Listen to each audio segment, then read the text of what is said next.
নবীজি বলছেন তুমি কি বিশ্বাস করো যে আমি শেষ নবী? সেই ছেলে বলছে আপনি কি বিশ্বাস করেন যে আমি নবী?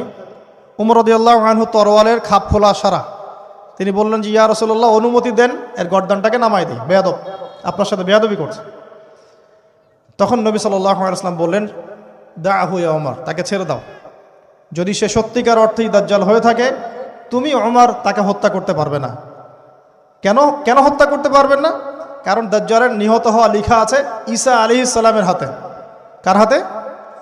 ঈসা আলাইহিস সালাম যখন আসবেন, এই প্যালেস্টাইনের বাবে লুদ নামক জায়গায় দাজ্জালকে মারা হবে। ঠিক আছে কথা? তাহলে ওমর তুমি তাকে হত্যা করতে পারবে না। আর যদি সে দাজ্জাল না হয়ে থাকে, নিরপরাধ মানুষকে হত্যা করে কোনো লাভ নাই।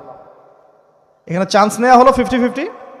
এক হাদিসে আপনি দেখছেন নবীজি বলছেন নূহ আলাইহিস সালাম তার কওমকে দাজ্জাল সম্পর্কে সতর্ক করেছেন। এক হাদিসে নবীজি বলছেন সে বের হলে 40 দিন বিশ্ব শাসন করবে। প্রথম দিন 1 বছর, দ্বিতীয় দিন 1 মাস, তৃতীয় দিন 1 সপ্তাহ, বাকি দিন আমাদের মতো। আরেক হাদিসে নবীজি বলছেন তামিম দাড়ি দেখে এসেছে তাকে কোথায়? দ্বীপে বন্দি অবস্থায়, সে ছাড়া পাবে অচিরেই। আবার এখানে নবী সাল্লাল্লাহু আলাইহি ওয়াসাল্লাম মদিনাতেই একটা যুবক ছেলেকে দাজ্জাল মনে করে ইনভেস্টিগেট করলেন। আপনার কাছে কি সাবজেক্টটা সহজ মনে হচ্ছে না কঠিন? খুব সহজ কি না কঠিন? চিন্তা করতে হবে কি হবে না? এতই জটিল একটা ক্যারেক্টার।